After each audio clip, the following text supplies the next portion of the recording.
Hi viewers, welcome to our channel. So ఫైనల్‌గా ప్రవీణ్ పగడాల గారి death mystery అయితే వీడింది. వాళ్ళ ఐజీ అశోక్ కుమార్ గారు కూడా ప్రెస్ మీట్ పెట్టి దీనికి సంబంధించిన అన్ని డీటెయిల్స్ అయితే చెప్పేసారు. ఇది ప్రమాదవశాత్తే జరిగింది. ఆయన డ్రంక్ అండ్ డ్రైవ్ వల్లే యాక్సిడెంట్ అయిందని చెప్పేసి కూడా చెప్పడం చూస్తున్నాం. సో ఏదేమైనా ఇన్నాళ్ళకైతే ఒక ఫుల్ స్టాప్ అయితే పడిపోయింది. మరి ఇప్పుడు దీనిపైన ఇంకా అసలు ఈ ప్రమాదం ఏ విధంగా జరిగింది? క్రిస్టియన్ సంఘాలు ఇప్పుడేమంటున్నాయి? సో ఇటువంటి మరిన్ని వివరాల కొరకు ప్రెజెంట్ మనతో పాటు టీడీపీ స్పోక్స్ పర్సన్ సూర్యదేవ లత గారు ఉన్నారు. సో తనని అడిగి దీనికి సంబంధించిన వివరాలు తెలుసుకునే ప్రయత్నం చేద్దాం. నమస్కారం మేడం. నమస్తే మేడం, గత కొంతకాలం నుంచి కూడా ప్రవీణ్ పగడాల గారి డెత్ మిస్టరీకి సంబంధించిన ఎంతో చర్చనీయాంశంగా మారడం మనం చూస్తాం. క్రిస్టియన్ సంఘాలు ఆరోపించడం, పాస్టర్లందరూ కూడా ఆందోళన వ్యక్తం చేశారు. ఇది లేదు, సూసైడ్, ఇది మర్డరే, దీని వెనకాల కుట్ర కోణం ఉందని చెప్పేసి కూడా వాళ్ళు ఆరోపించారు. సో ఇవాళ ప్రెస్ మీట్ పెట్టేశారు అశోక్ కుమార్ గారు. లేదు, ఇది ప్రమాదవశాత్తే జరిగింది, డ్రంక్ అండ్ డ్రైవ్ 3 సార్లు పడ్డారని కూడా చెప్తున్నారు. మరి ప్రమాదం ఏ విధంగా జరిగింది? అశోక్ కుమార్ గారు ఇంకేం వివరాలు ఇచ్చారు మేడం దీనికి సంబంధించి? అంటే ఇది గతంలో నుంచి అందరూ కూడా అప్పుడు అంటే నాకు అనిపిస్తుంది ఒక్కటే ఫస్ట్ నుంచి చూసినప్పుడు ఈ సిచ్యువేషన్ ఇదంతా మనం చేసినప్పుడు ఫ్యామిలీ గురించి మాట్లాడాలి.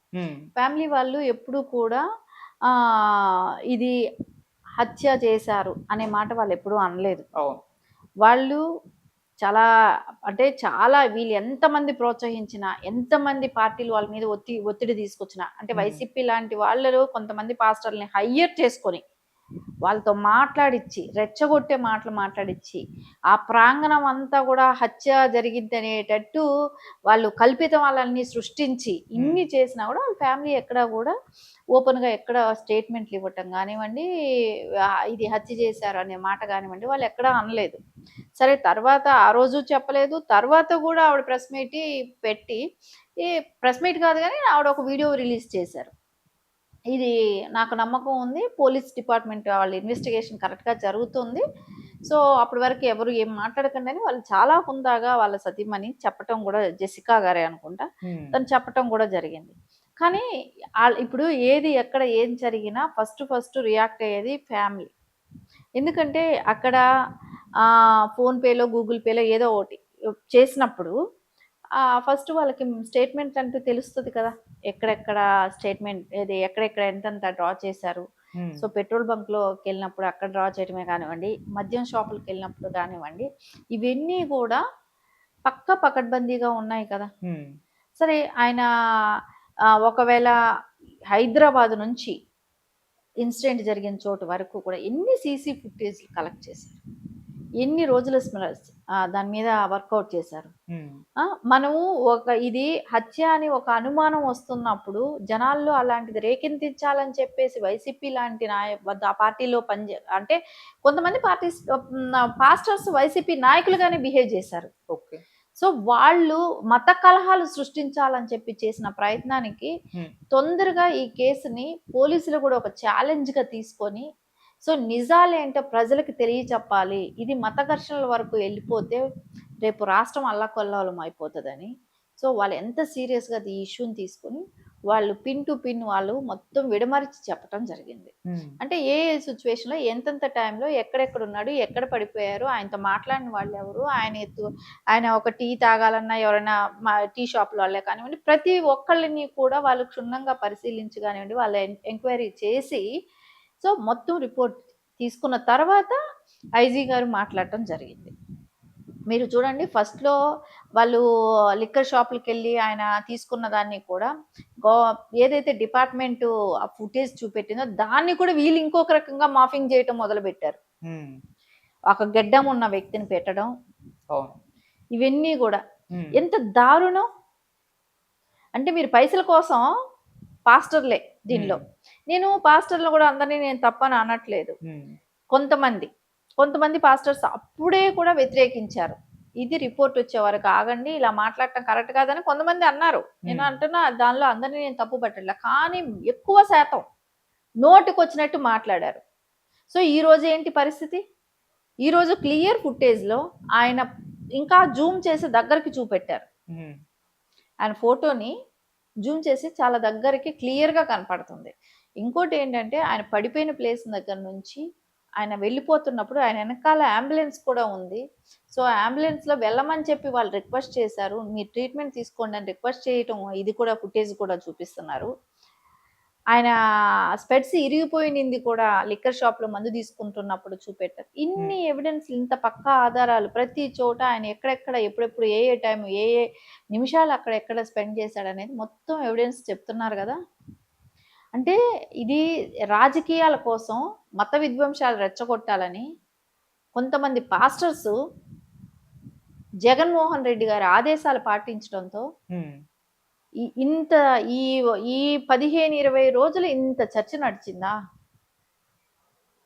ఇప్పుడు ఆయన మీద చాలా మందికి ఒక పాస్టర్‌గా ఉండటమే గానివ్వండి, ఆయన స్పీచెసే గానివ్వండి, వాళ్ళ మతంలో కొంతమందికి ఒక గౌరవం ఇవన్నీ ఉంటాయి. ఎవరికైనా ఉంటది కదా! సో, అలాంటిది ఆయన ఒక తాగుబోతుగా చిత్రీకరించే రోజు తెప్పించింది మీరేగా? హ్మ్. ఈ పాస్టర్సే గదా తెప్పించింది. అవును. సో, ఆయనకొక గౌరవం లేకుండా జేసిన వాళ్ళు వీళ్ళేగా. నేను గతంలో గూడా అదే చెప్పా. హ్మ్. ఇప్పుడు వాళ్ళు తాగితారు అన్న దానిలో ఎవరిని తప్పు పట్టాల్సిన అవసరం లేదు. మందు హ్మ్. తాగుతున్నారనంటే వాళ్ళకది రూలు, పద్ధతి, తాగకూడదనే నియమం గాని అలాంటివేమీ ఉండకపోవచ్చు. నేను హిందూ మతంలో అయితే అది ఉంటది. సో, తాగి డ్రైవ్ చేస్తే వాళ్ళు గురువులుగా ఎవరు కూడా తీసుకోరు. వాళ్ళు పంతులుగా పౌరోహిత్యానికి పనికిరారనేటట్టు కూడా మాట్లాడతారు. మద్యం, మాంసం అనేది వాళ్ళకి నిషేధం కాబట్టి. సో, పాస్టర్ల విషయంలో అది లేకపోయుండొచ్చు ఆ నియమాలు. వాళ్ళు తాగుతారంటే తప్పని ఎవరు అనరు. సో, తాగిన దాన్ని తప్పనరు. కానీ తాగి డ్రైవ్ చేయటం అనేది ఎవరైనా నార్మల్ పీపుల్ ఎవరైనా గూడా చేసినా తప్పే గదా! పబ్లిక్ చేస్తే ఇప్పుడు కేసులు పెట్టట్లేదా? హ్మ్. వాళ్ళు కోర్ట్‌లకెళ్ళి ఫైన్ కట్టట్లేదా? సో, ఆ పాస్టర్ గారు తాగారు. ఆయన ప్రవీణ్ గారు తాగారు. తాగారు, డ్రైవ్ చేశారు. So, okay. దాని మూలాన 3 చోట్ల పడ్డారు, లేసారు, ఎళ్లారు. మళ్ళా పెద్ద యాక్సిడెంట్ జరిగింది. సో, ఇవన్నీ కోణంలో ఇంత క్లియర్ కట్‌గా ఉన్నా కూడా 15 రోజులు ఎన్ని రకాల విధ్వంసాలు రెచ్చగొట్టాలో ప్రయత్నించారు. హ్మ్. సో, కాకపోతే ఈ రోజున కూటమి ప్రభుత్వం ఉండబట్టే సరిపోయింది గానివ్వండి. లేకుంటే అదే ఇంకోటి ఏమైనా అయితే మటుకు మత విధ్వంసాలు రెచ్చగొట్టాలి. జగన్మోహన్ రెడ్డి గారు మీరిక్కడ ఒకటి చూడండి. ఎప్పుడూ కూడా 2014లో ట్రైన్ యాక్సిడెంట్ ట్రైన్‌ను తగలబెట్టటం. హ్మ్. అప్పుడు సీఎం నారా చంద్రబాబు నాయుడు గారు. అప్పుడు చేయించింది ఎవరు?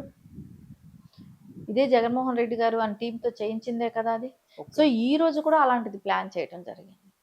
మీరు ఇంకోటి దీనిలో విచిత్రంగా విమలారెడ్డి గారు కూడా ఎంటర్ అయిపోయి ఆవిడ హడావిడి ఆవిడ చేసేయటం. హ్మ్. ఎవరికెవరు ఇక్కడ తక్కువ గాదు. ఓకే. నేనేదో జేసేయాలి. క్రిస్టియన్‌కి ఆవిడేదో పెద్ద ఆవిడే క్రిస్టియన్ ఆవిడ మూలానే పుట్టిందన్నట్టు. అంతవరకు ఆమె పుట్టకముందు క్రిస్టియన్ లేనట్టు. క్రిస్టియన్ హ్మ్. మతం లేనట్టు. ఆవిడే ఏదో క్రిస్టియన్ మతం తీసుకొచ్చినట్టు. అంటే ఆవిడ హడావిడి ఆవిడది. అరే! సొంత అన్నయ్య చచ్చిపోతేనే పట్టించుకోలేదావిడ. నలుగురు మహిళలు దిక్కులేనోళ్ళలాగా ఉన్నారు. అంటే ఎవరు? వివేకానంద రెడ్డి గారి భార్య కావచ్చు, కూతురు కావచ్చు. హ్మ్. వాళ్ళు కేసులని ఎదుర్కొంటూ తిరుగుతున్నారు. ఇంకోటి వైఎస్ రాజశేఖర్ రెడ్డి గారి సతీమణి. విజయమ్మ గారు కావచ్చు, షర్మిల గారు కావచ్చు. హ్మ్. వాళ్ళు ఇద్దరు మహిళలు. ఈ నలుగురు మహిళలకే నువ్వు సానుభూతి చూపెట్టలేదే. నువ్వు ఈ రోజున ఏదో ప్రవీణ్ గారిని అంటే యాక్సిడెంట్ జరిగిన దాన్ని హత్య అని చెప్పి, నువ్వు మత కలహాలు రెచ్చగొట్టాలని చెప్పి, ఇలాంటివన్నీ చేయటం ఎంతవరకు కరెక్ట్? అంటే డబ్బుల కోసం, పైసల కోసం, అధికారం కోసం ఏమైనా జేస్తారా? హ్మ్. అంటే ఖచ్చితంగా ఇలాంటి ఎవ్వరైతే పాస్టర్స్ మత కలహాలు రెచ్చగొట్టాలని ఇలాంటివన్నీ చేశారో, వాళ్ళందరి మీద కేసులు పడాల్సిన అవసరం ఉంది. ఓకే. మేబీ ఏమైనా జరుగుంటే, జరగలేదు. సో, అందరూ బావున్నారు. జరిగుంటే ఎవరిది? రెస్పాన్సిబిలిటీ ఎవరిది? వీళ్ళదే కాదా? హ్మ్. ఇలాంటి మత కలహాలు రెచ్చగొట్టే పాస్టర్స్‌ది కాదా? పాస్టర్స్‌ది ఎంత తప్పుందో విమలారెడ్డి గారు కూడా అదే చేశారు. సో, హ్మ్. ఆవిడని కూడా ఎంక్వైరీ చేయాల్సిందుంది. ఆవిడ ఎందుకు రెచ్చగొట్టాలని చూసారు? హ్మ్. పోలీసుల ఎంక్వైరీ బయటొచ్చే వరకు ఆవిడేమైనా పొలిటికల్ పార్టీలో ఉన్నారా? ఆవిడేమైనా పొలిటీషియనా? రెచ్చగొడతారా? అంటే వాళ్ళకున్న బైబిల్‌లో ఎంతో అంత శాంతి గురించి ఉంటది గదా! హ్మ్. మత కలహాలనేది వద్దు, గొడవలనేదొద్దు, శాంతి ప్రబోధం ఏదో ఒకటి ఉంటది గదా! సో, ప్రతి మతం అదే చెప్తది కదా! నువ్వు చేసిందేంటి? సో, ఆవిడకి అన్ని విషయాలు తెలుసు కాబట్టి ఆవిడని కూడా ఎంక్వైరీ చేయాలి. ఆవిడని కూడా పట్టురావాలి. ఓకే.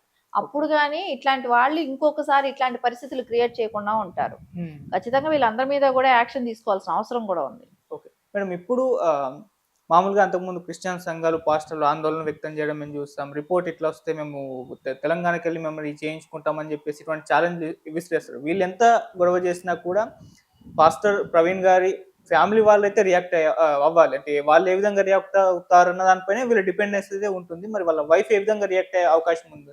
సో, దీన్ని ఓకే అంటారా ఈ రిపోర్ట్‌ని? ఇప్పుడు హర్షవర్ధన్ గారు కదా అది అవును. ఇది చెప్పింది. హ్మ్.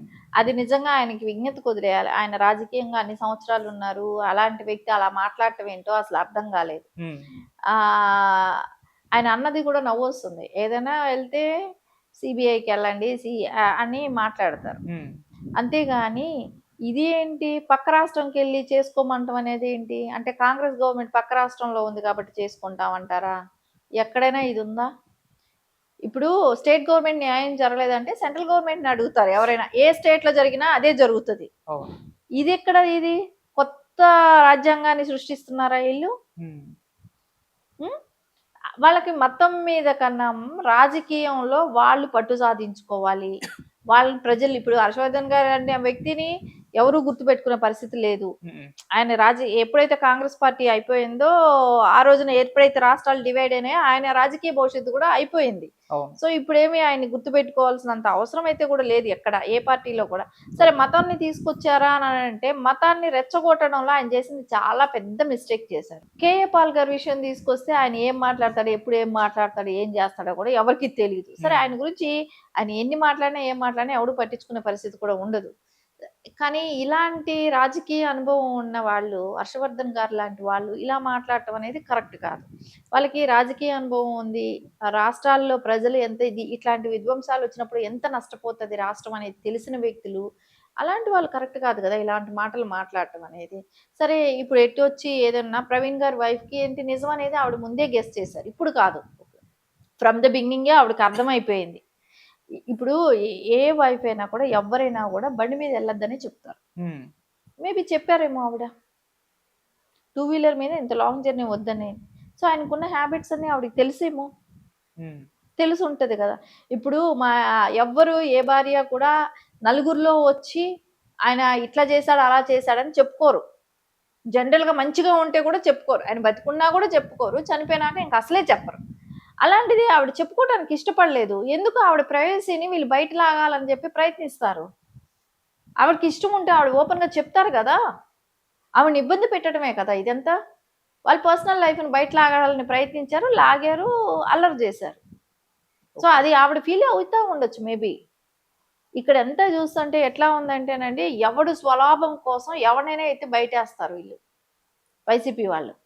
సో, అదేలాగా కొంతమంది అమ్ముడుపోయిన పాస్టర్స్ వాళ్ళు కూడా అదే చేశారు. ప్రవీణ్ గారి చనిపోయిన బాధ కన్నా మేము హైలైట్ అవ్వాలి, మేము సంపాదించుకోవాలి, మా రాజకీయ మనుగడ ఉండాలి. ఇలా రకరకాలైన ఆలోచనలతో దాన్ని అలా ముందుకు తీసుకెళ్లారు. Okay madam. అదొక హత్యగా చిత్రీకరించాలనే ప్రయత్నం చేశారు. హ్మ్. ఈరోజు అది కాదని ప్రజలందరికీ అర్థమైపోయింది. వాళ్ళ దగ్గర ఏమైనా ఎవిడెన్స్ ఉంటే తీసుకురమ్మని చెప్పి డిపార్ట్‌మెంట్ చెప్పింది. హ్మ్. వాళ్ళ దగ్గర ఏ ఎవిడెన్స్ ఇప్పుడు ఎక్కడో ఓ చోట మేబీ ఎవరైనా హత్య చేసుంటే ఎక్కడో చోట ఏదైనా దొరుకుతది కదా! హ్మ్. సో, ఎక్కడ ఏమీ లేవు కదా! నీకు ఏంటంటే అది నిరూపించడానికి ఎక్కడ వీళ్ళంతా ఫేక్ ప్రచారం ఇవన్నీ గూడా. సో, ఎక్కడ ఎలాంటి ఆధారము లేదని కావాలని వీళ్ళు ఫేక్ ప్రచారాలు చేస్తున్నారని ప్రజలందరికీ గూడా ఈరోజు తేటతెల్లమైంది. ఎవరైతే నిజమైన క్రిస్టియన్స్ ఉండి వాళ్ళు వాళ్ళ ప్రభుని ఎవరైతే నమ్ముతున్నారో వాళ్ళందరికీ అర్థమైపోయింది ఈ రోజున. ఇదంతా కావాలనే రాజకీయాల కోసం ప్రవీణ్ గారిని వాడుకున్నారు ఓకే. అనేది అర్థం చేసుకున్నారు. Right madam. Thank you so much madam. నమస్తే.